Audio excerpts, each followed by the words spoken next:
welcome everybody to a brand new episode of the Geek Buddies.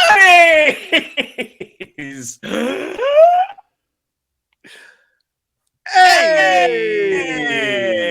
What's going down, everybody? This is a surprise Friday episode. We were shooting the proverbial bleep about what we were gonna do this week, and then all the CinemaCon stuff kind of popped up. So I told the guys, hey, let's wait on the CinemaCon stuff till Friday to see what more drops, and then we'll just do a whole recap thing. So yeah, this is a surprise show that we're doing, just talking about some of the big news coming out of CinemaCon, and also some of the stuff that's dropped over the last couple of days that we didn't get a chance to talk about on our main show on Wednesday. Hopefully you all watched that. But yeah, we're going to get into some trailers. We're going to get into some news stories. We're going to get our overall thoughts on stuff that dropped on at CinemaCon, like KRAVEN stuff, even some stuff from Martin Scorsese. There's a lot of stuff that dropped here that we're going to touch on. So it's going to be a freewheeling, fun episode of the Geek Buddies with a little less structure. But let's introduce ourselves. I'm the Outlaw, John Rocha, writer, producer, and host here on the Geek Buddies.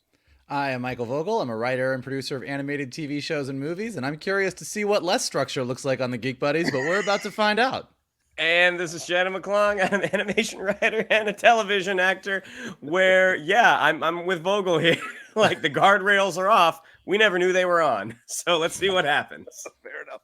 And I want to let you guys know I am wearing a hat here, courtesy of the fine folks over at Heroes and Villains. The Bio World people, they've dropped a Bio World collection here. They sent me some stuff. I'm going to do an unboxing, but I opened it and saw this hat and immediately wanted to wear it. So I will be doing an unboxing later on social media. But yeah, some Star Wars stuff that they sent me is going to be fun.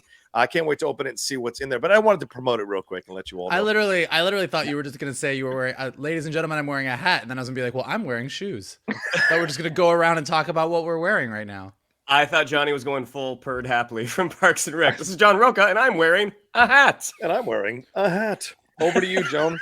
Yeah, so we're gonna, I love Purred.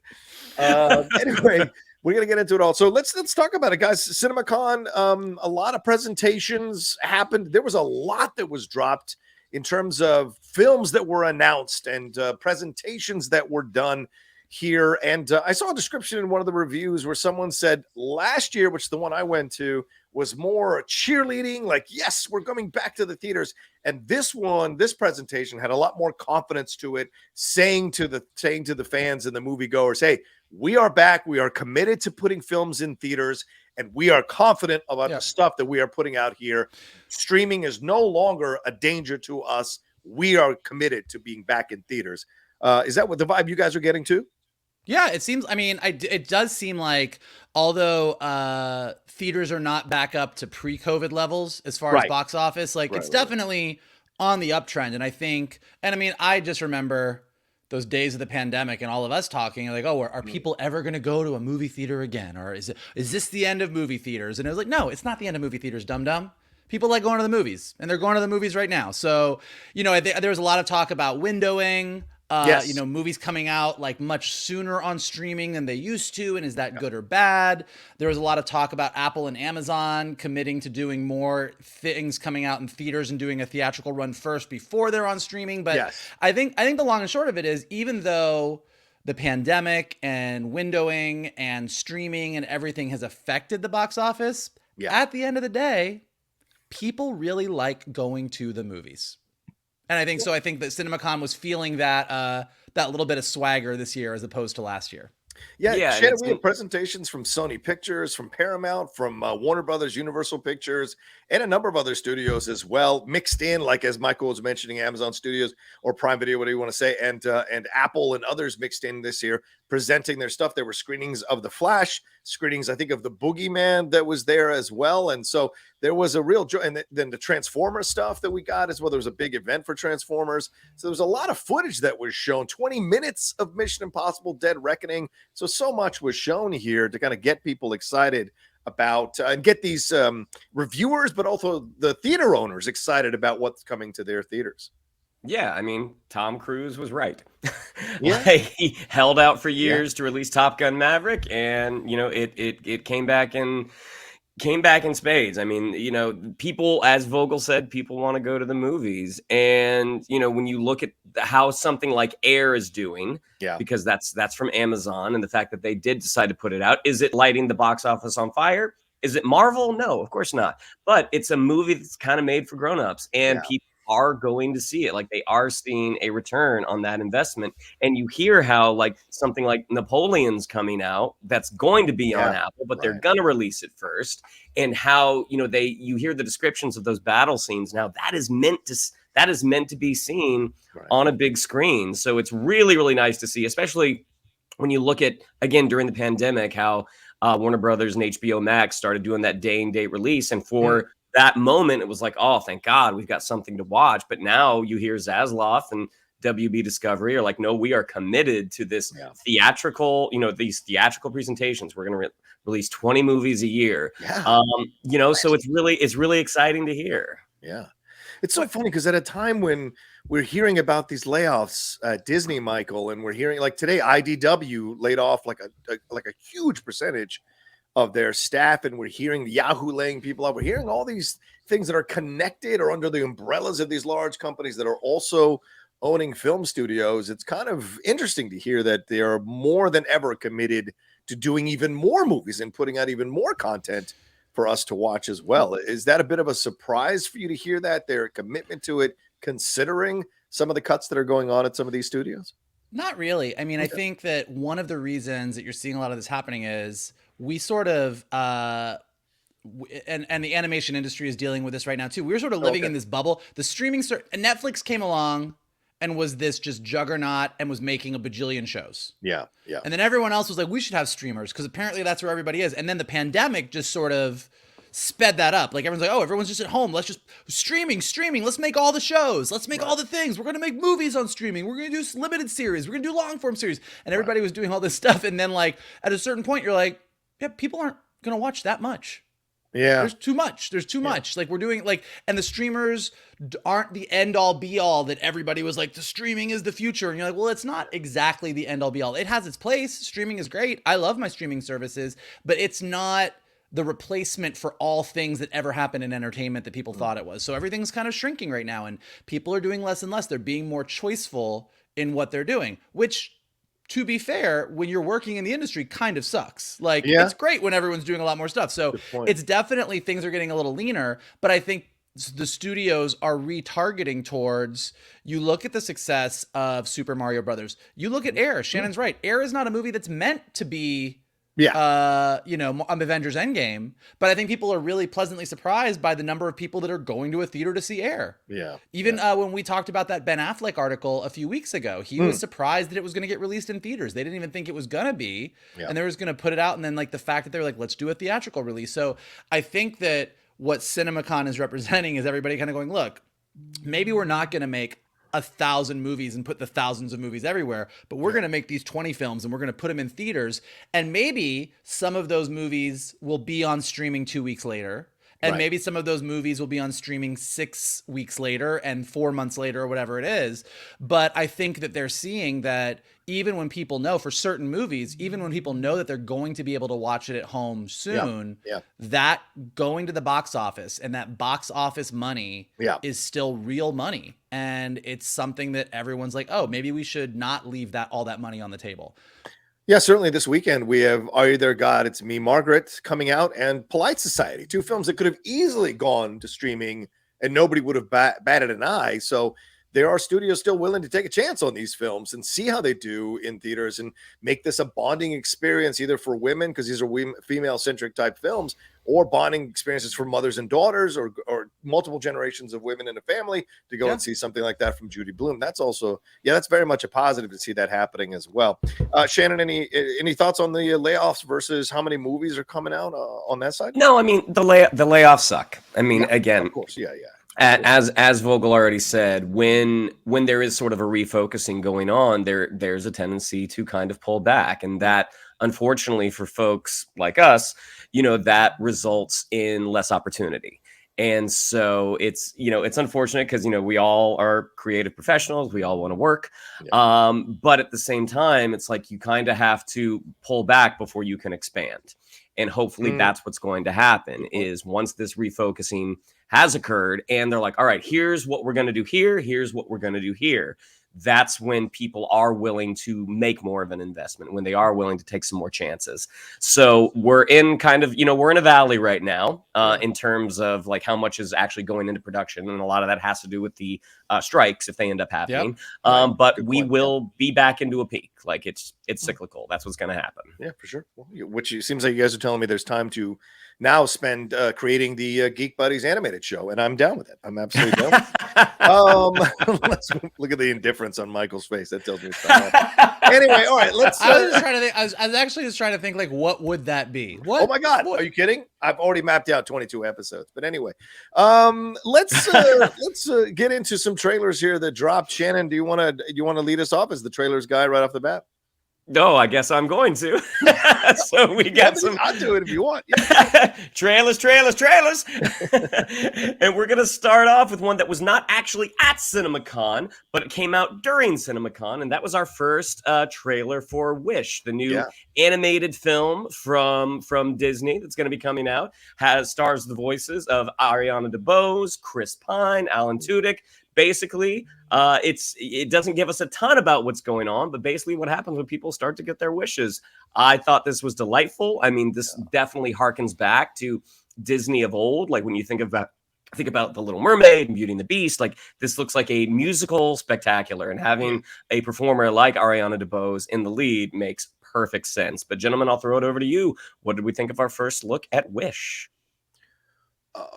Here's what I'll say. I mean, I like the fact that it's got another like Latino angle to it. I mean, you don't call the guy King Magnifico and not have it have some kind of semblance of maybe even telenovela-esque stuff going on there. That's what we call Rocha sometimes.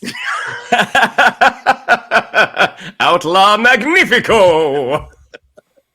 He's such a ham. But yes, Ariana DeBose coming in. I mean, this is great. I love Ariana. So the ascension of, I was watching Hamilton the other day just for shits and giggles, and I was looking at Ariana DeBose playing one of the, lesser star characters in the role. I'm like, who knew that she was going to explode the way she did? So it's so great to see her here in this role, voicing this over yet another step in the ascension of Oscar-winning Ariana DeBose. But I like the vibe of this one. And as I'm reading this here from Polygon, I didn't know, Michael, this is the blend of elements of watercolor with 3D animation. That's really exciting to see here. And Chris Pine, who I am a massive fan of, being a part of this is so good. And Alan Tudyk's voice is unmistakable. The Kingdom of Rosas, I like that as well. But yeah, not much of the story, but certainly the vibe and the feel and the look feels like old school Disney, that castle on the hill and the magic of all this stuff, and seeing where it's going to lead her and how she's going to find her own voice. And even a little bit of The Little Mermaid, like, you have to give me your wish if you want this thing. So it's interesting. What do you think, Mike?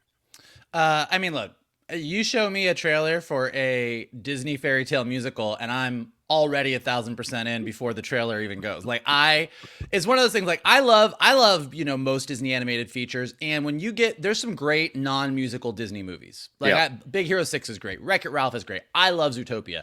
But when you give me a movie that gives me the full Disney musical experience, I get very excited. And this trailer just came in swinging with ending with that big song with Ariana DeBose singing. I think it's an interesting concept. I think that it's sort of the origin of the wishing star, and everyone from Pinocchio to Princess Tiana has been wishing on stars in Disney movies. And this is kind of the story that's like, hey, here's the origin story you never knew you needed, but let's talk about where the wishing star came from. And that's kind of what this is. So I think it's a really interesting concept. To your point about the visual style, I think it's great. I think you're seeing even Disney Animation, which is one of the top animation houses that exists, is taking a couple cues from Spider-Verse and expanding on what their house style is. I mean, Disney has a very specific kind of look to its fairy tale CG movies, and this has a different vibe to it because of the watercolors, because of some of the visual styling. But look, like, funny talking sidekick, singing heroine, big villain, epic musical numbers.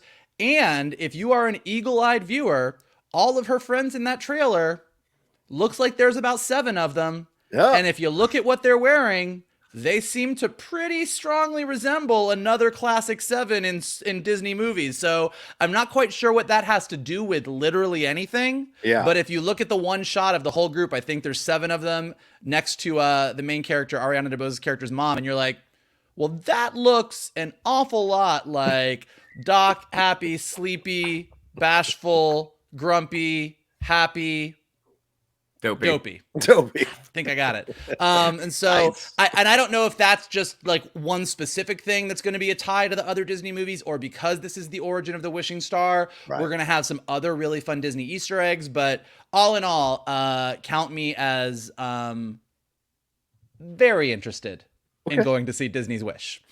And just real quick information on it. It is directed by Frozen's Chris Buck, who's also the executive producer on the film, and Raya and the Last Dragon story artist Vaughn Vieira-Sunthorn, with a script by Disney CCO and Frozen director Jennifer Lee there as well. And it has music by singer-songwriter Julia Michaels, who I've kind of enjoyed every once in a while when some of her music has popped up in my life. So this is a nice combination of people. It's not just one side or the other. Like, it's very much a mixture of people here involved in creating this happen. So it looks exciting. Well, hopefully, we will all get to wish upon a star on November 22nd later this year. Which brings us to our next trailer. If you like swinging, Transformers Rise of the Beasts, our second trailer, which did premiere at CinemaCon. We get some more Transformers action. We get to see our first glimpse at our big bad Unicron, who's being voiced by Fear the Walking Dead's Coleman Domingo. The Transformers franchise, the big screen franchise, it has had an interesting path. I think universally that first movie is pretty well liked. The sequels, some people really are into them, and some people not as much. I would say the sequels are not magnifico. Oh, how dare you? How dare you? Yeah, magnifico. But then we got Bumblebee, which came out a few years ago, which is sort of a trip back to the 80s. Nice, like sweet, really sweet action movie. And now we get, basically, it seems like kind of a continuation of that. This one takes place in 1994, stars Anthony Ramos from Hamilton.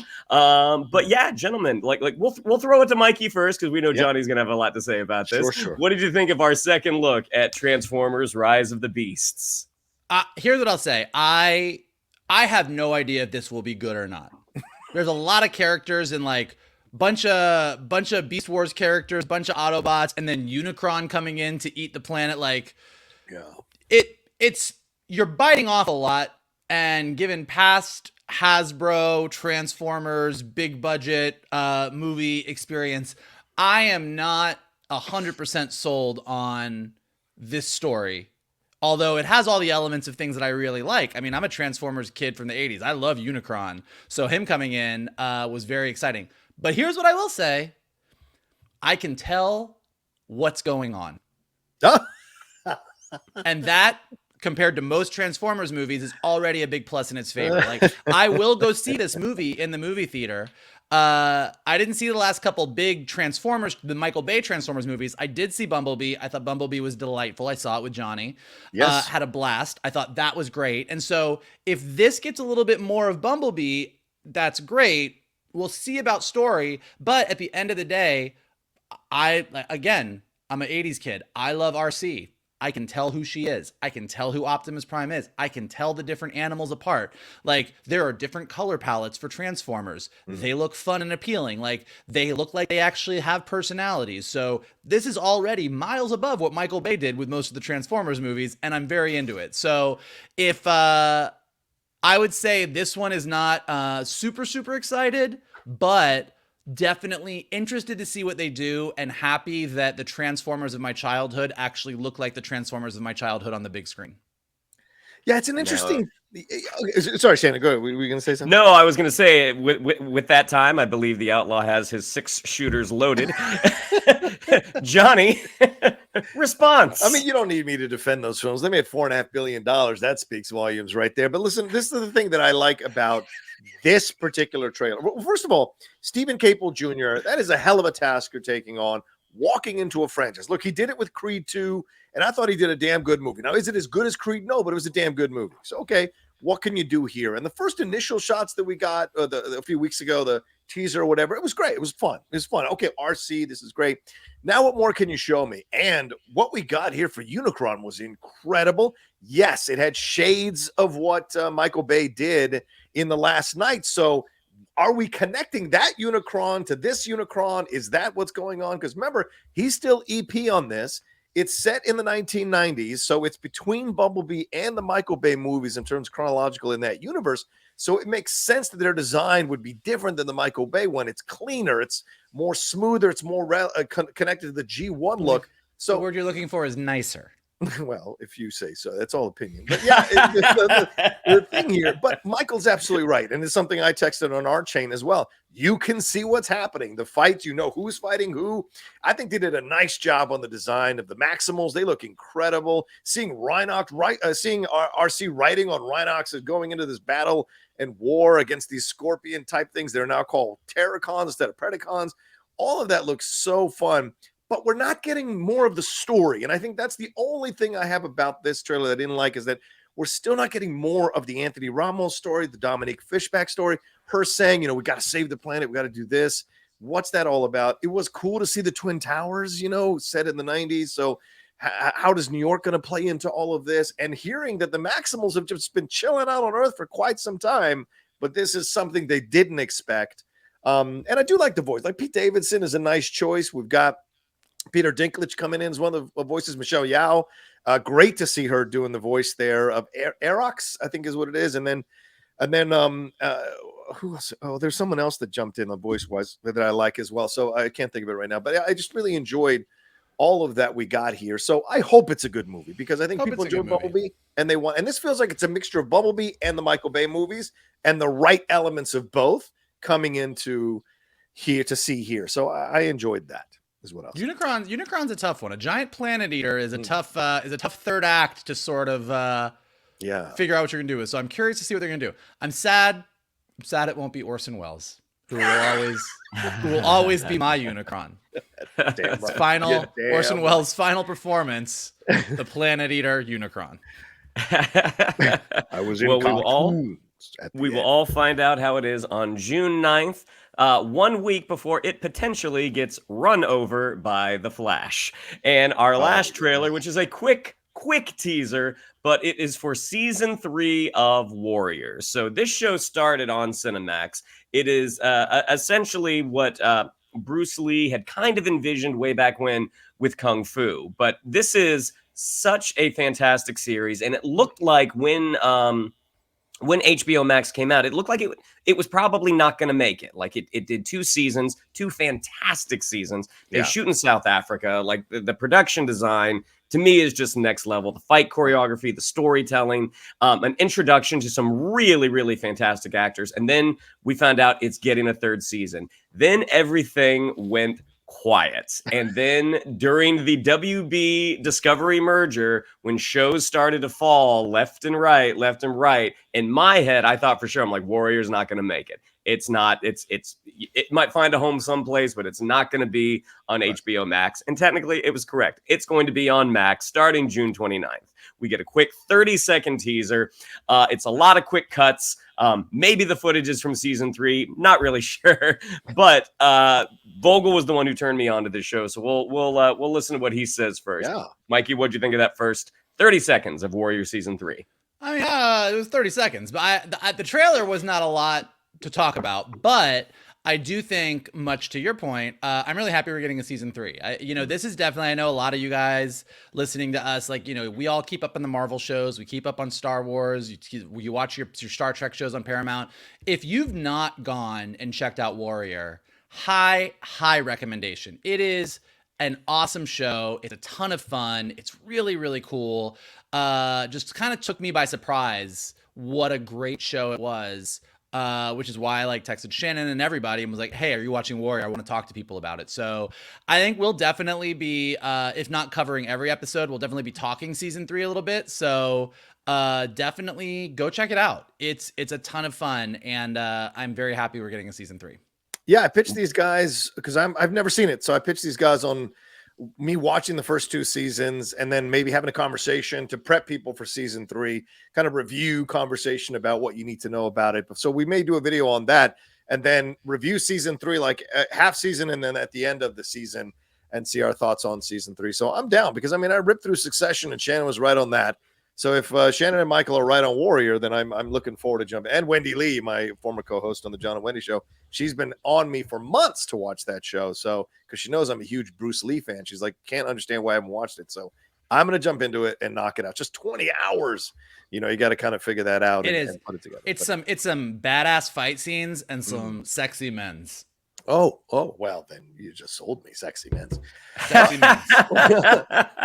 Well, before we leave trailers, Shannon, we should talk, and Michael, we should talk about Hunger Games, The Ballad of Songbirds and Snakes, that also came out. A 3-minute trailer here with Rachel Zegler leading the way here. We also got Tom Blythe, Peter Dinklage, Hunter Schafer, Josh Andres Rivera, Jason Schwartzman, and Viola Davis. And that's Magnifico right there. Her look for this trailer here. And it's directed by Francis Lawrence. Again, I'll go to you, Michael, first. What did you think about this? Essentially a prequel story being told here in this trailer. Well, it's in, Hunger Games is definitely one of those things. Like I was one, like that book came out and I was obsessed. And the second book came out and I was super into it. And the third book came out and I was like, it was good. And then the movies kind of followed the same kind of pattern. Like that first movie came out, it was really big. People were into it. The second movie came out, I think it was really solid. I think by the third book, which they split up into 2 movies, there was a little bit of like, all right, cool. Like, I don't think that there was a driving need to see more in the Hunger Games universe. That being said, and we talk about this all the time, every studio right now is looking at the IP that they have and they're saying, well, what can we do with it? And Hunger Games is IP. And so this idea of doing a prequel and going back to the very beginning of how did the Hunger Games become what they are by the time we get to the first book, and also how does Snow become who he is, the Donald Sutherland character.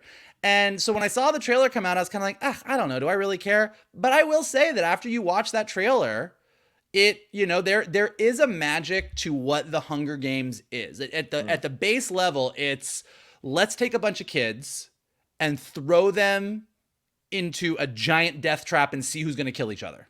Like it's a very basic concept at the beginning. And so kind of going to this and saying, well, how did that all really get going?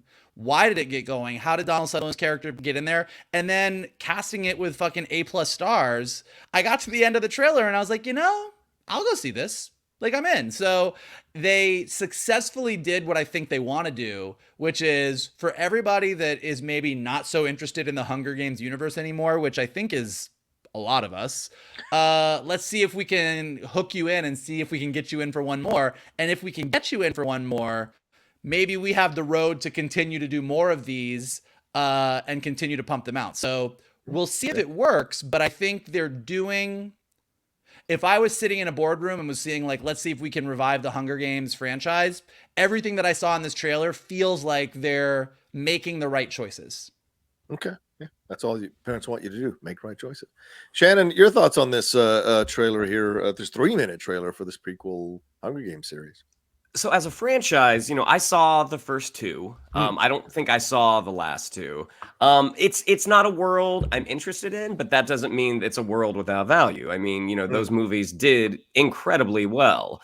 They're even, I think in Vegas, when I was in Vegas last year, I think I was staying at the MGM Grand. They have like a Hunger Games installation type thing. So anytime there is sort of like and they a actually dedicated... kill people. They actually kill people, which is the good thing. You go to Vegas, you do the installation, you don't make it out. Well, only half of us made it out. But it's one of those properties that I'm like, okay, yeah, sure. But the thing that it has always done, and not necessarily an indicator of quality, it has attracted some A-list talents. In the past, Woody Harrelson, Philip Seymour Hoffman, Elizabeth Banks. If this new one, Violet, I mean, you don't get much better than Viola Davis and Peter Dinklage. Yeah. Jason Schwartzman playing a descendant or excuse me, an ancestor of Stanley Tucci's character. It seems like it's a pretty rich world, and it's the type of movie that I would give a chance to. And maybe it's the best way for me to go in with the bar not even really placed. I wouldn't even say the bar's lowered, because again, I watched the first two movies and they were fine. But it's like, I don't know what's going to happen. If it is a compelling enough story to get me to go see the next one, then mission accomplished. Okay. And I do think I do think that the books, like I said, I feel like the books kind of suffered from the same thing. I think you get to that third book and it's kind of weighted down by a lot of stuff. It doesn't have like necessarily the fun of the first book and even the second book. It just feels like I always felt when I read the series that by the third book, it kind of lost its way a little bit. I don't know if they fully stuck the landing. And when you're adapting the books into the big screen, this is the story you're telling. So I kind of feel like this gives them a little bit of a opportunity. It's like blank slate. Like, hey, go make an awesome Hunger Games movie without any kind of preconceived, like, we've got to hit these marks, we got to do this. Just go make a fucking great movie. And so if they do, like, I'm always happy for a franchise to right the ship and start making awesome stuff, because it gives us more stuff to obsess about and talk about. It's true. Yeah, I thought the trailer was fine. I kind of got interested again. I enjoyed the first Hunger Games movie. Second game was all right, and I like Shannon, I did not see the last two movies. I lost interest, and I think maybe Jennifer Lawrence had a little bit as well. But I saw this trailer and I'm like, oh, this is interesting. And the Tom Blythe guy, this is the guy who played Billy the Kid on that Starz series. So certainly a next step for him to get more in the public eye and the public face as a new young actor coming up. So him and Rachel had some nice chemistry here in this one as well. And seeing the world of Hunger Games, this is a more appealing trailer to me than the first movie's trailer, or the first Hunger Games with Jennifer Lawrence. So that speaks volumes to get me kind of like, okay, this looks cool. This could be fun. Let's see what this is all about. What is the rebellious nature of this? What is the danger they're going to be involved in? Viola Davis looking incredible with that hair. Dinklage doing his best Jamie Gum impression. So to me, all around, it worked in terms of getting me interested in giving this another chance, which is really, as you said, Michael, something they want to do for the people who are maybe on the fence about coming back. So if you've accomplished that, at least people might be interested in going to see this thing. And look, Rachel's a good actress. It's just, where's the hit coming? And so we're waiting for this hit. And hopefully this is one that actually gets a lot of people behind it and gets a lot of money behind it. And then Rachel can continue playing this character, because she's great in West Side Story. Nobody went to see that. She's great in Shazam. People pissed on Shazam. So it's like, we need to get Rachel a good hit here under her belt, I think, so that she can keep working and keep being part of these big prestige projects, hoping that they become hits as well. So, I champion that. All right. Anyway, it is coming. I'm doing the Shannon thing. Anyway, it's coming out on November. I don't know. I don't have a quip. We'll see. If you will no longer be hungry. If you're hungry for more entertainment, you will be able to eat really well on November 17th. There you go. All right, let's take a quick break, and then we'll jump into the back half of the show here and just hit a bunch of quick hits from Comic-Con, or CinemaCon rather, right after this.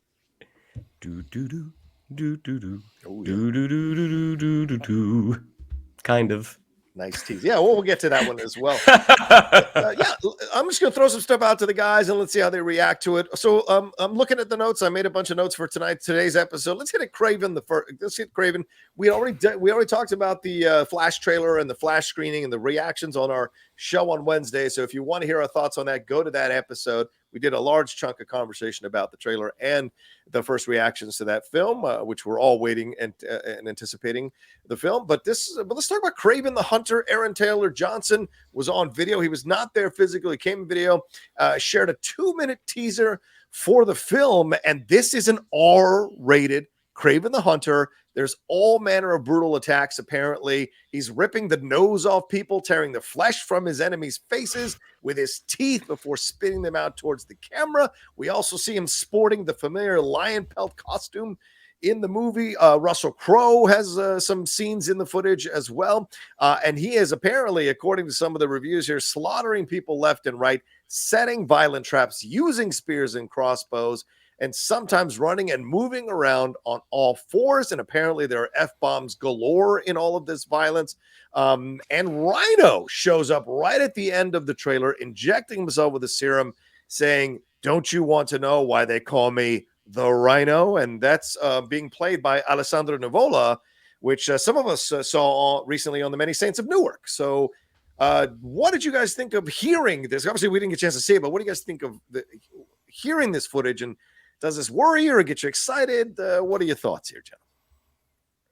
Well, okay. I would be fascinated to be a fly on the wall of those meetings where they're kind of pillaging the rogues gallery of Spider-Man to make these, kind of one-off movies. I think the hope is probably to make more than one. Like, Venom is getting a third film. I don't think we're going to be getting a Morbius sequel.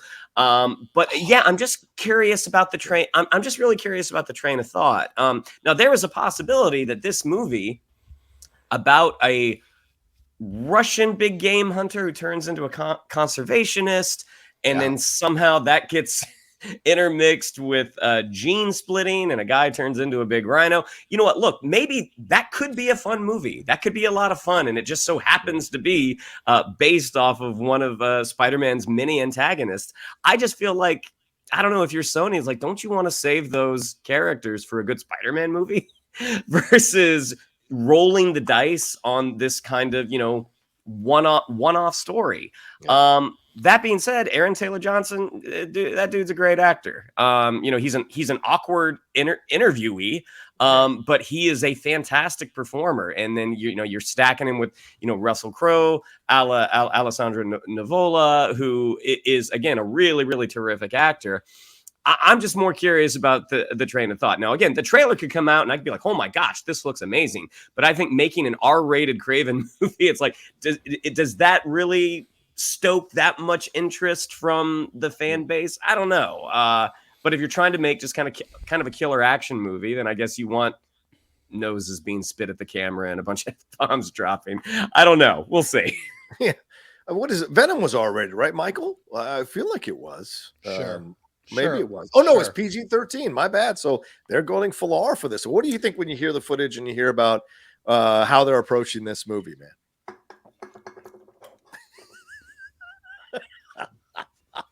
All right. There we go. How do I feel? Betrayed, bewildered. Okay, like I was saying with Hunger Games, every studio has IP. Every studio is trying to figure out what to do with their existing IP. They know that audiences want to go see things that they love on the big screen. The Hunger Games trailer was like, let's go back to the beginning. Let's tell this story. Let's link up the Snow character. Let's do the very first ever Hunger Games. And like I said, I was like, oh, I think those are all good choices. Like that makes sense. They have proven over and over and over again with these movies that there's not really a plan. I mean, all you got to do is look at the post-credit sequence in Morbius and go, the fuck are you even doing? Like, it makes no sense. So, like, to Shannon's point, is a movie about a big game hunter who has a change of heart and starts protecting the animals in a very violent fashion. An interesting concept, 100%. Yeah. So maybe this will be the one that finally like wins me over and goes, actually, that was really well done. That was cool. Like, okay, gene splicing, man versus animal, man and animal becoming one. Like, there's some elements in here that you're like, maybe. But I think the bigger issue is I have zero confidence that they have any kind of bigger plan on what they're doing with these Spider-Man films. Like, and again, we just and not to pick on DC, because I think DC's doing some really great stuff right now, and I'm very excited for The Flash. Probably more excited for The Flash than I've been for a DC movie in I don't even know how long. I'm excited for Blue Beetle. Aquaman is a movie that's coming out. But, like, we just lived through, a very long time of DC just kind of trying to put a plan together and never really having a plan. And now we're like, oh, they're finally fixing it. They're just going back and saying, let's start over. And James Gunn came out and said, hey, here's the plan. And so with Sony, with these Spider-Man movies, it's kind of the same thing. You're like, maybe one of them will be good. Maybe Kraven will be the one that's a good movie. But it doesn't really add up to anything because what's the plan with these villains? Like, there's just no... they're there. Yeah, that's a good point. I mean, I think if you're going to kind of show that you're going to do something different, as I just pointed out here, Venom being PG-13, let's go full R. Let's see what we're going to do. Let's see how people react to it. Now with the bars off, maybe we can make something a little more challenging and interesting and deeper and entertaining for the audience. And certainly, as Shannon said, Aaron Taylor Johnson, damn good actor who's really kind of growing into his power as an actor. Hasn't always been good on screen, but you're seeing more and more good performances from him as he's getting more with these opportunities and as he's getting older as an actor. Still in contention for James Bond, which will be real interesting if that ever gets officially announced. But having him lead this franchise and having the gore and the violence be a part of this, along with the conservation, that's going to be an interesting line to walk, as you said, Michael. How is he going to find the balance between both? You know, that's it's going to be fascinating to see as well. But certainly they're not shirking on the violence, shirking on the fact that Craven does these kinds of things. So if they nail it, I think it could be a nice surprise for a lot of people that they're going in a new direction. And if they make money off this, maybe there's not a fear to go the R-rated route with these Spider-Man characters, but eventually you're going to have to introduce a Spider-Man. And if every villain is an anti-hero, how the fuck do you expect us to cheer for Spider-Man against these people? Well, and it's like, I mean, ultimately this is, and again, this is the bigger plan question, is like, you're 100% right. So each one of these movies is setting these characters up to be like, you're violent and you break the law, but you're ultimately the hero of the story. Right. And so inevitably you're going to have this weird turn where they're all going, but now we're bad. Yeah. And you're like, okay, well, how's that going to work? And again, if everything was really laid out and each of these movies came out and we were like, fuck, that was really good.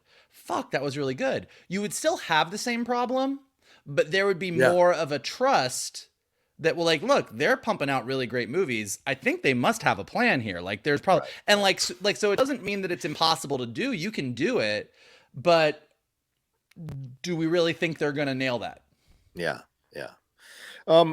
On the Sony thing, we also got 14 minutes of Spider-Man Across the Spider-Verse footage. We've seen the trailers and stuff, and so I don't know if there's much more to talk about that, much more with the mom and him and Gwen for sure. Ridley Scott had Napoleon and showed off an epic battle scene with Joaquin Phoenix. He's Napoleon, and his forces are seemingly found out by the Russian and Austrian armies, and he turns the battle around. Again, another person who's seen by a lot of people as a villain, but they're going to turn him into a hero in this with Joaquin, which will be interesting. And that's out in November. We had the Ghostbusters Afterlife cast reunited. We had talked already about the Equalizer 3 trailer on our previous episode on Wednesday, so you can see that. Will Smith, Martin Lawrence came out. There's a GameStop to talk about Bad Boys 4. There's a GameStop movie called Dumb Money coming out from director Craig Gillespie. We got the Insidious Red Door trailer and No Hard Feelings from Jennifer Lawrence. Out there looking, from a lot of people's point of views, kind of disinterested in all of it. Let's move to Paramount though, unless you guys want to say anything on that. I don't know if there's anything you guys want to chime in on. Do we think Toby, Andrew, or Tom is in Spider-Verse? I think they said Tom is, right? Or rather, he appeared on one of the posters. At CinemaCon. The rumor is, but at CinemaCon, Issa Rae and Haley Steinfeld, like, we're all being interviewed and kind of were point blank asked, and we're playing very, very coy with it. I think Haley Steinfeld said that there was lots of treats in the movie for fans, but they're playing really coy with it. I think they are, but I'm just, as far as Spider-Verse goes, like, you can keep on hyping it all you want. I'm just gonna get more and more and more excited. Yeah. I'm intrigued by what they're gonna do with Ghostbusters Afterlife. Mm-hmm. Mm-hmm. I don't think that Ghostbusters Afterlife was like a home run of a movie. Right. But I love Ghostbusters, so I'm happy for them to keep trying to nail that one as long as they want to. Yeah, I would agree with Vogel. Ghostbusters Afterlife, to continue the sports analogy, that was a single that got stretched into a triple with the last 5 minutes. And certainly after the last 5 minutes, like, okay, yeah, sure, let's see what else you got. And knowing that they're bringing Walter Peck back, it's kind of like, okay, yeah, sure, I'll go see it. Of all the Sony movies that they talked about, Napoleon's the one that I'm the most interested in, and I know we're going to get to Universal as well.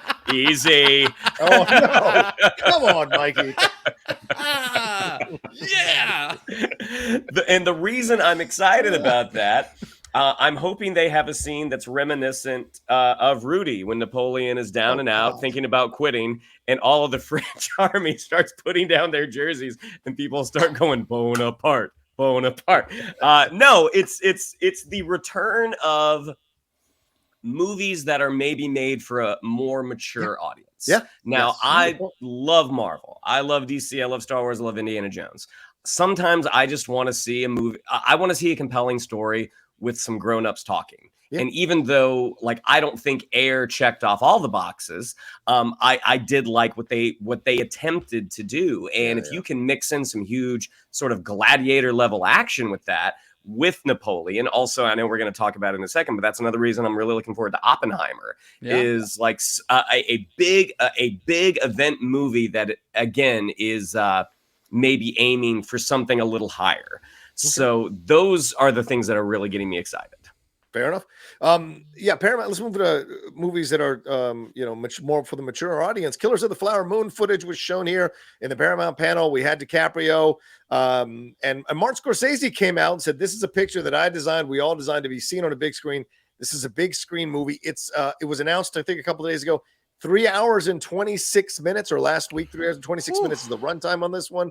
I mean, Shannon, we sat through The Irishman and didn't take a piss, so I don't know about 3.5 hours. We will see. I mean, I think we did some irreparable damage to our kidneys, but we made it. Just for Pacino going, "You can't kill me. I'm Hoffa."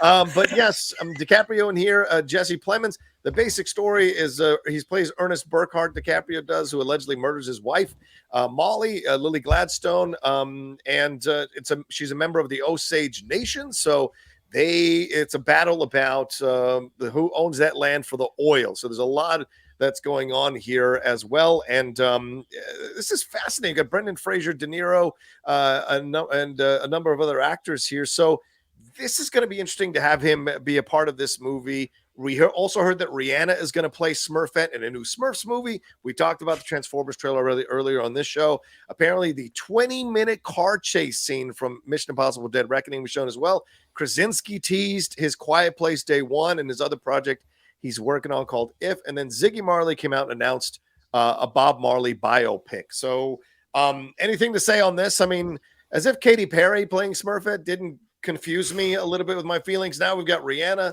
my second biggest crush in the world, playing Smurfette. So this is going to unsettle me on so many levels. But other than that, I'm excited for Scorsese and the Killers of the Flower Moon. It's going to be on Apple. I can't wait till it shows up on the Screeners app. What do you guys think about this whole thing?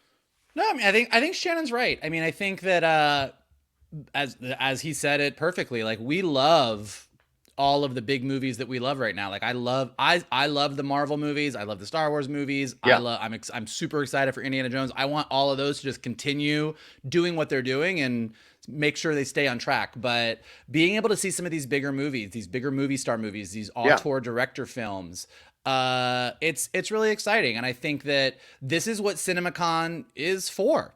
CinemaCon is to get excited to go to the movies. So these things make me excited to be like, oh God, I love sitting in a dark movie theater with my cherry Coke and my popcorn and like, show me the goods. And so I'm jonesing for it. I'm excited. Okay. Shannon? Yeah. Killers of the Flower Moon. That would be another one that super, super excited for. One of the movies that was, I want to say a victim, but that was affected by Warner Brothers' day and date release was Judas and the Black Messiah. Oh yeah, and I thought that movie was so criminally underseen. Yeah, that was such a good movie and really compelling performance by Jesse Plemons. So anytime Jesse Plemons shows up in something, coming from playing Landry in Friday Night Lights to see where he is now, I mean, I love watching that guy on screen. Smurfs, there is always going to be an audience. There's always going to be an audience of kids who want to go see a Smurfs movie. And even though a lot of times with the Mission Impossible movies, the moment I leave the theater, I'm kind of like, I don't know what the hell just happened. I am excited by a 20-minute car chase. Listen, man, I got to tell you, it is the weirdest thing. We always talk about it every time it comes up. there's no shade on the Mission Impossible movies. When I am sitting in the movie theater, I am enthralled and 100% in on what is happening. I walk out of that movie theater and could not tell you what the plot was at all. Don't even know. Don't know. Like, I will come out of a Marvel movie and talk to you for 35 minutes about every detail and how it ties into the bigger MCU. Like, I can remember these things if I need to. Mission Impossible, I'm like, he climbed something and then his face came off. All right. That it's like Men in Black and Mission Impossible are one, and that the moment you're walking out, you get hit with a neuralizer. Yeah. And it's like, what happened? Tom Cruise punch. Like, okay, great. Jesus. Like, Henry Cavill did his arms like guns. He loaded his muscles. That's what I remember. Oh my God. Maybe I'll have to do recaps for you guys, apparently. But no, I if there's one thing I'm mad I missed at CinemaCon, obviously the Flash, but the 20-minute car chat. I mean, I am so looking forward to this movie. So to not be able to see that ahead of time is just crazy for me. But we're only weeks away. It is coming out real soon, and it's kind of crazy to think about how much this got pushed as well. People waiting for this one to finally come out. So I'm excited to see that. So great for them to show the 20 minutes. And yeah, Killers of the Flower Moon, I'm 100% down. Let's do it. Let's make it happen. I'm down with this thing. Let's see with Warner Brothers real quick. Zaslav says he is releasing 16 films this year and wants to do 20 films, as Michael mentioned earlier, a year, and is committed to long-term theatrical releases and is in no rush to bring movies to Max, their new service that's changing their name, I think, on May 23rd. We had Greta Gerwig, Margot Robbie, and Ryan Gosling come out with Barbie. They also rolled out trailers for Wonka, which got a lot of positive reviews from the people who were there. Meg 2, The Trench. How the fuck is there a Meg 2? The Nun 2, and The Color Purple, which is a remake of the Steven Spielberg film that was based on the Alice Walker novel. We also got an early look at, or they got an early look at Dune Part 2, which is apparently shot entirely on IMAX. And then Peter Safran came out and shared footage from Aquaman, The Lost Kingdom, which I think Snyder described as this is pretty much over. Blue Beetle and The Flash, and then, of course, they screened The Flash. So what do you take out of the Warner Brothers panel real quick? I know we're running out of time. We got like 15 minutes left. So thoughts real quick. Shen? I mean, who knew how excited we were all going to be for a Barbie movie?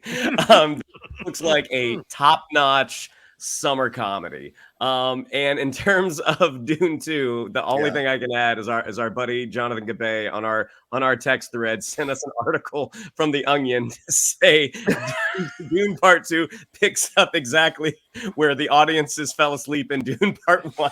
You know what? It was nominated for Best Picture, you smart asses, you fucking onions. Dune is an interesting one because and just based on the first part, and I'm excited to see the second part, but Dune is a completely faithful, 100% correct adaptation of Dune that I'm not quite sure fully works. I'm like, but I don't know that it doesn't work either. Like, you watch it and you're like, this is insane and amazing. Yeah. I watched it on an edible and I was like, I think I understand it better now. Like, I was in. So I'm excited. I'm excited for Dune 2, but to Shannon's point, not nearly as excited as I am to go see that Barbie movie. I'm like Dune 2, Barbie. It's like, So I mean, in that respect, I think they've got a lot, you know, and again, I keep honing back to this IP thing, but the Wonka trailer, it sounds like they're doing the same thing that this Hunger Games trailer is doing, and it sounds like they're doing something interesting with it. So like, I'm very, very intrigued by that because I think it's the same thing. Like, if you can create a compelling young Willy Wonka that we are actually into, and the movie kind of has the whimsy of the Willy Wonka universe, I think you're free and clear to tell at least a couple more movies. And I know it's a musical, it's got a lot going for it that I think is really, really interesting. Aquaman 2, man. Oh man. There's and again, it's just a vibe, and maybe it's partially the way that we're all reacting to it. Yeah. But it just feels like The Flash, you can tell Warner Brothers is so happy they've got The Flash. Yes. And it feels like, given the way they did some reshoots and stuff, The Flash is going to be that great bridge into this new DC universe that we're about to get. Blue Beetle it just feels so fun. It feels so unique. We're I love this. I love this character. I think it looks super cool. I'm excited to go see it. Aquaman 2, you're like, yeah, sure. Okay. Yeah. I have a feeling, and I have a feeling you're going to see it in the box office. I think Aquaman 2, I don't think it's going to bomb the way that Shazam 2 did, but I think that it's going to underperform. Yes. I think Blue Beetle is going to be a very, very solid hit for them. And if the movie's good, word of mouth, they'll be like, oh, wow, people are into Blue Beetle. And then I think Flash, like we said in our show earlier this week, is just going to dominate. Yeah, I like Jeff's reaction to it. Jeff said, Jeff Snyder said, Aquaman the Lost Kingdom looks like a movie that someone watched and then they picked up the phone and said, Siri, call James Gunn. That was his reaction to that footage. But yeah, the teaser showed Arthur and Mara, and they announced that, of course, they officially confirmed that Amber Heard is coming back as Mara.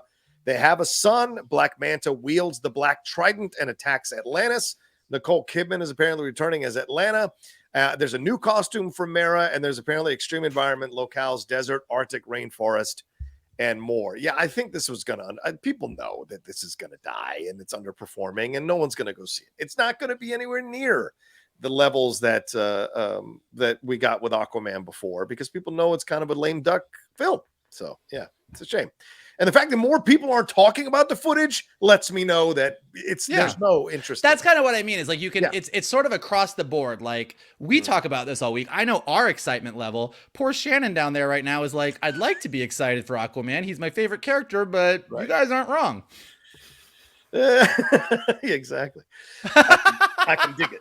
All right, let's move on to Universal and wrap up our conversation here. Fast X was presented with Vin Diesel apparently going off script for like minutes and minutes and minutes holding court because Vin thinks he's untouchable.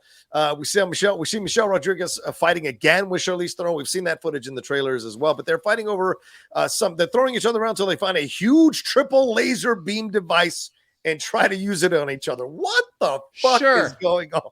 Sure. John Cena returning as Jacob Toretto, and he's asked to protect his son Brian by Dom. So they get there's rocket cannons attached to a sports car. At this point, it's no longer Fast and Furious, right? It's just a fucking superhero franchise. Oppenheimer footage is shown. Apparently, there was a lot of footage shown here from Oppenheimer. We see all the big actors in the film debating about the ethics of creating the atomic bomb. There's testing and political table meetings that are in black and white. And there's Oppenheimer's motivation is stressed here, that is to beat the Nazis and create the ultimate weapon, but at what cost? We also had footage from Migration, which is the new Illumination animated feature coming out with Awkwafina, Danny DeVito, Kumail Nanjiani, Elizabeth Banks, and Keegan-Michael Key. The Exorcist Believer footage was shown. This is from Universal and Blumhouse with David Gordon Green, who, of course, did the Halloween franchise. You can feel how you feel about that.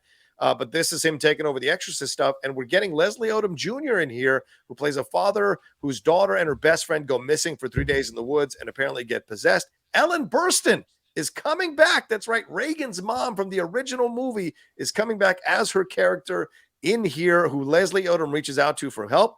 We got some Kung Fu Panda 4 stuff in news here with Jack Black discussing it, what's happening with him in this movie, and Poe's next journey in this movie to be the next Dragon Warrior here. The Fall Guy was presented by David Leitch, who, of course, you guys know from the John Wick series.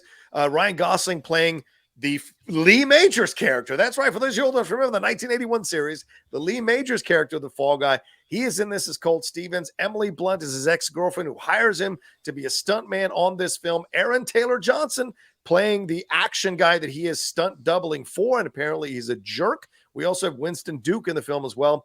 Then we got stuff for Wicked presented by John M. Chu. Apparently there was much more in the footage that was the sizzle reel that was shown here. We see the humongous scale, the immersive practical sets, the costumes, and the vibes of the Wizard of Oz that are in through all of us. And apparently some more clips from them doing Defying Gravity and what that whole piece is going to look like in the movie. And Will Ferrell showed up with a puppy to promote Strays. So, Michael, your thoughts on all this stuff here at Universal Pictures presentation?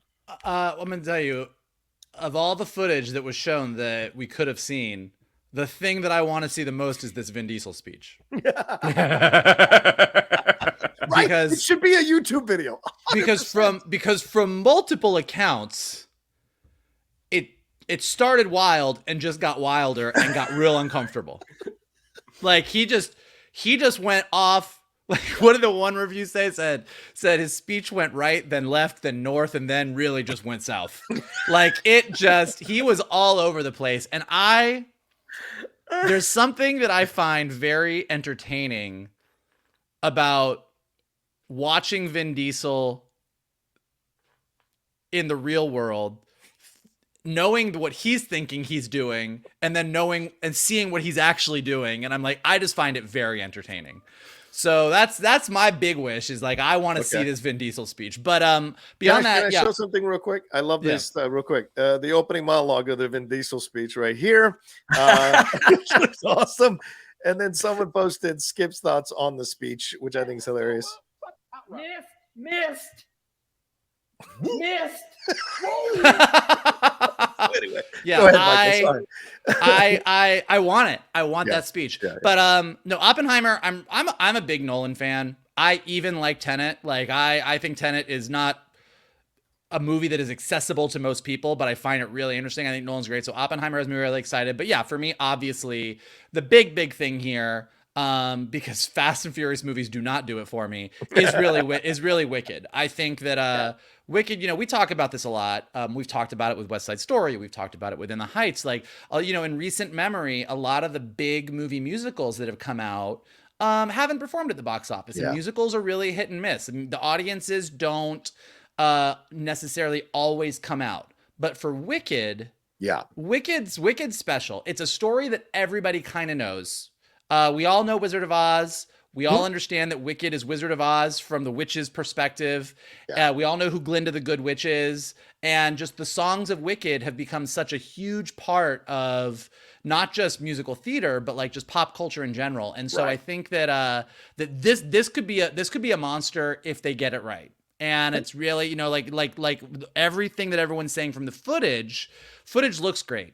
That's not surprising. John Chu doesn't make a bad looking movie. John Chu knows how to make a real pretty movie, and John Chu knows how to make a musical. So I think he's the right guy to do this. I'm cautiously optimistic for Wicked. Okay. Shannon, your thoughts on this panel here? I mean, Oppenheimer is the one that I've already spoken about. It's also the one that kind of makes me the most nervous because despite Tenet not being the most accessible of movies, I feel like Nolan's most inaccessible movie for me was Dunkirk. Because you had these three stories that didn't really connect. Yeah, I agree. And there wasn't really. It's like we knew what the event that the event that happened that the three stories surrounded by, but it just didn't quite hook us emotionally. So in terms of his filmography, I mean, I think Dunkirk is the most similar to Oppenheimer in that you are dealing with true events. Because it is about this one guy, my hope is that there will be sort of a clearer through line. And Cillian Murphy getting to finally be a lead of a Nolan movie. Like he's kind of been Nolan's good luck charm for a long time. Him finally getting to take center stage is really exciting. And you look at this tremendous cast that's going to be surrounding him. And also our good buddy Mike Baker is popping up in Oppenheimer as well. So that's something I'm very excited. The other one that really has me excited, which is not Fast X, it's The Fall Guy. I mean, I think the idea, if they can nail it. Now that's the thing. Like David Leitch, I feel like he's a little hit and miss. Like Bullet Train was not quite. It's not quite as good as it should have been. Like there is a way to tighten that movie up to make it a little more snappy. Drew Pearce writing the script. Ryan Gosling, who worked with Shane Black, Drew Pearce, who worked with Shane Black. If they can find that kind of happy medium, the idea of sort of a comedic drive where Ryan Gosling is having to go in and, kind of save the day with these larger than life personalities who are trying to make a movie. I think there's potentially a really, really funny and exciting movie there, but we'll see if they're able to pull it off. Wicked, again, that's the fact that they're splitting it up into two chapters tells us that they do acknowledge that this is a big story. We want to do it right, and maybe the way to do it right is to make it into two different movies. It's a way. No, go ahead. I've had this discussion with so many people. It's one of the challenges of making a musical into a feature, which is a musical builds towards your act 1 finale. And your act 1 finale is usually a big banger. And you're watching a movie and you get to the middle of your movie and you have this like epic explosive song. And then you're like, okay, now let's continue. Oh my God, we're only halfway through. Like, holy shit. It's like when you watch Into the Woods, the feature, and you get to the middle of the movie and they're all happily ever after, and you're getting up to leave, and you're like, no, okay, no, there's more. So I think ending the first movie, which I'm assuming, you're gonna end the first movie with Defying Gravity. That's good. Wicked's second act, although it's very, very good, doesn't have quite the song power of the first act. So I'm curious to see how the second movie's going to play. Are they going to add any songs? Like, what's the set? Like, how do you really, because I think that the first movie is going to be a banger. Yeah. And although, again, the songs in the second act of Wicked are no slouches, but Popular, What Is This Feeling, The Wizard and I, Defying Gravity, all in the first part. So it's going to be interesting to see how it all plays out. But I do think ultimately it's a smart move on their part. Yeah. Shannon, I know you got to go. Do you want to jump off now, or can you wait the 2 minutes before we wrap up? I can wait for you guys, for our amazing audience, of course. Listen to this. Wow. I just teed him what up. a mensch. What a mensch. 90 seconds now, though. Okay, fair point. Yeah, I also want to see this speech, Mike. I'm excited to see this speech. At this point, Fast X, as I said, is just out there bonkers. You got to accept it, for God's sakes. The Oppenheimer stuff, I'm with Shannon. I'm excited, but also worried because I did not like Tenet.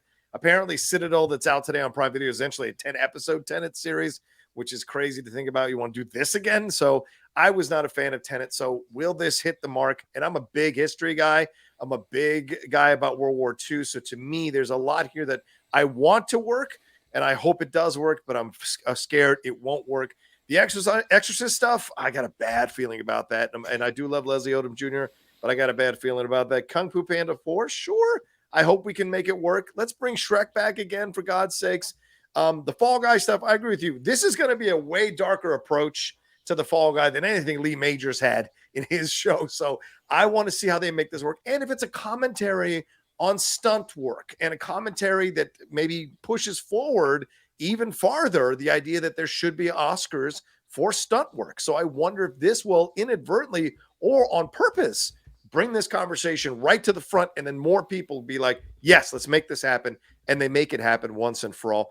Wicked, I have not seen the musical. So to me, I'm incredibly excited to see what we're going to get. Maybe like Hamilton, they'll release a stage version of this somewhere that people can watch and then get them excited to see what the movie version is going to be. So those are those things that stick out to me from this that gets me very, very excited to see more. At the end of the day, it just feels like we're going to get spectacle all across the board from all of these studios in a lot of their stuff. And that's exciting. So yeah. What's that, Michael? You said something? I just can't believe you haven't seen the musical. I've seen Come From Away. I actually watched that again the other day on Apple TV. That's a damn good musical, man. Come From Away is great. Thanks for taking me to that. All right. Anyway, let's wrap it up. Thanks, everybody, for watching this surprise episode of the Geek Buddies. Hopefully you enjoyed it and you had a great time with it. Shannon, what do we have to tell them? Yeah, if you'd like to follow us on social media, on Twitter, it's at @geek_buddies, on Instagram at @the_geek_buddies. If you'd like to follow me on social media, on Twitter, it's at @Shannon_McClung, on Instagram at Shannon the Geek Buddy. If you'd like to follow Mr. Vogel, it is at MKToon. If you would like to follow Mr. Rocha, it is at The Rocha Says. Mikey? Listen, if you love movies, this is the place for you, because we certainly love movies here, and we're excited that movies are still going strong. And here's what you can do to help us continue to talk about all the great movies that are coming out. Hit the like button below, subscribe to Johnny's Outlaw Nation page, leave your comments below. Out of all these things, what are you most excited about? What are you least excited about? And what are you like, what the hell are they even thinking? Let us know in the comments below. If you are listening to us on a podcast, leave us some stars and leave us some comments. Helps us go up in the rankings so more people can find us. And as always, the best thing that you guys can do is retweet this video, post it on your socials, send it to your friends, and tell them to hang out with your buddies, the Geek Buddies. There you go. And just real quick, shout out to Heroes and Villains for sending this along. Appreciate it. Going to do an unboxing of it on Instagram and on my Twitter. You'll see that for the Star Wars stuff. But also, we are going to have some news coming up soon for the Geek Buddies. I think you guys are going to be excited about as well. And we'll announce it as soon as everything is settled. and we can let you know about it, but look out for it very, very soon. All right, y'all take care of yourselves. Be well. Have a great weekend, and we'll talk to you next time with another brand new episode of the Geek Buddies!